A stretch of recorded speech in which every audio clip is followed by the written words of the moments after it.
Les couleurs nationales jadis, d'après l'Almanach de France et du Musée des Familles, paru en 1880. La réunion des trois couleurs sur le drapeau national de la France ne remonte qu'à la Révolution française. À cette époque, nul de ceux qui adoptèrent la nouvelle enseigne ne songea à regarder en arrière, à rattacher l'enseigne de l'avenir à celle du passé. C'est plus tard que l'on remarqua comment ce drapeau se trouvait résumer les anciens drapeaux français, comment le drapeau tricolore symbolise les annales de notre patrie. Une tradition quelque peu contestée veut que les guerriers de Clovis, combattant à Vouillers et à Tolbiac, aient marché sous un étendard formé par le manteau ou chape bleue de Saint-Martin, l'un des évangélisateurs et des patrons de la Gaule, alors en grande vénération. Le premier drapeau des armées franco-gauloises fut donc une enseigne religieuse. Il en fut de même de la bannière de Charlemagne, l'étendard de Saint-Pierre, que le roi des Francs reçut des mains du pape Léon III, 795-816, en 795, 5 ans avant d'être salué du titre d'empereur d'Occident. Cette bannière fut appelée la romaine ou plus communément la Montjoie, du nom de la colline, le Mons Godii, sur lequel elle fut remise aux Francs. Dès cette époque, le nom de Montjoie devint le cri de guerre de nos aïeux.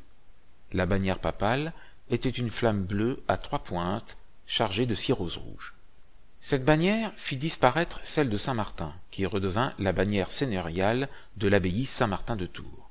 Elle resta étendard national pendant toute la durée du règne des Carolingiens, s'étendant de la fin du 8e siècle jusqu'en 987, date de l'avènement de Hugues Capet, et celui des premiers Capétiens, et fut remplacé à son tour par l'oriflamme, la bannière de Saint-Denis.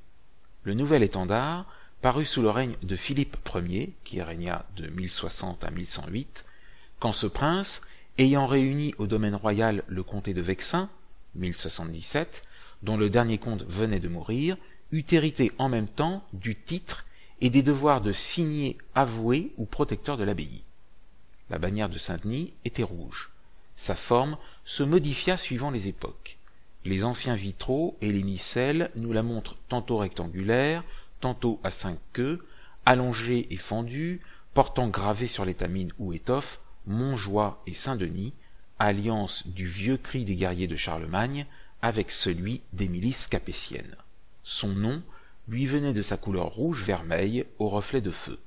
L'oriflamma, l'oriflambe ou l'oriflamme.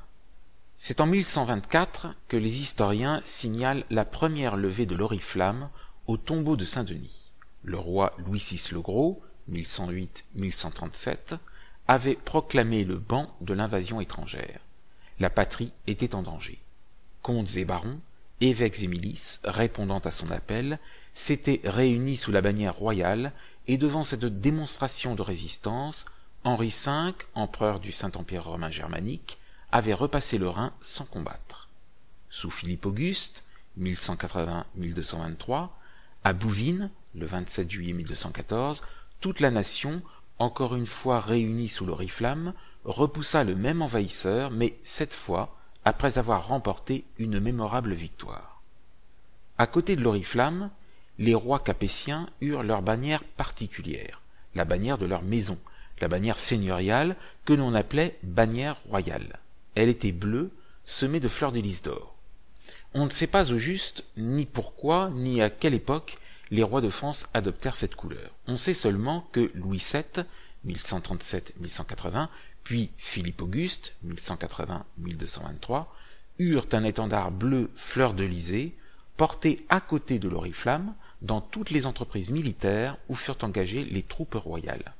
Au commencement de la guerre de Cent Ans, cet étendard bleu fleur-de-lysée était étendard royal, et quand l'oriflamme disparut, on eut comme bannière de la nationalité française une bannière bleue unie dite bannière de France. D'après ce que nous venons de rappeler, nous voyons que 2 couleurs sont déjà acquises, le bleu de la bannière de Saint-Martin, de la Montjoie et de la bannière de France, le rouge de l'oriflamme.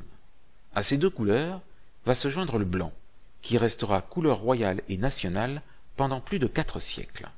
Au milieu du XIVe siècle, les Anglais avaient déjà pour couleur nationale le rouge, et sur leur bannière, ils portaient la croix blanche des croisades. Lorsqu'ils eurent à combattre sur le continent, ils abandonnèrent la croix blanche pour adopter la croix rouge, tandis que les Français gardèrent la croix blanche adoptée lors des premières expéditions en Palestine et conservée depuis. Par le fait des circonstances, la croix blanche devint le signe de la résistance à l'envahisseur, le signe national arboré par la noblesse aussi bien que par le clergé et le peuple de France. Pendant cette longue et terrible guerre, elle fut le véritable signe de ralliement des partisans des rois Charles VI, 1380-1422, et Charles VII, 1422-1461, celui de tous seigneurs qui embrassaient leur cause, alors confondue avec celle de l'indépendance nationale. Également, toute ville qui ouvrait ses portes à une armée française prenait la croix blanche. Au commencement du XVIe siècle, la couleur blanche devint le signe de la délégation du commandement faite par le roi à un chef de corps ou à un commandant d'armée. Aussi furent-elles blanches les bannières que François Ier donna au colonel général de l'infanterie et qui furent portées dans chaque régiment par la première compagnie appelée compagnie colonel. Pendant les guerres de religion, les deux partis conservèrent sur leurs enseignes la couleur blanche, qu'ils considéraient comme appartenant à tous les Français sans distinction de parti. Mais ce furent surtout les armées royales, catholiques par conséquent, qui eurent des étendards et des cornettes où dominait le blanc, et alors que, pour marque distinctive, protestants, catholiques et ligueurs avaient adopté des écharpes dont les nuances se modifiaient suivant les circonstances.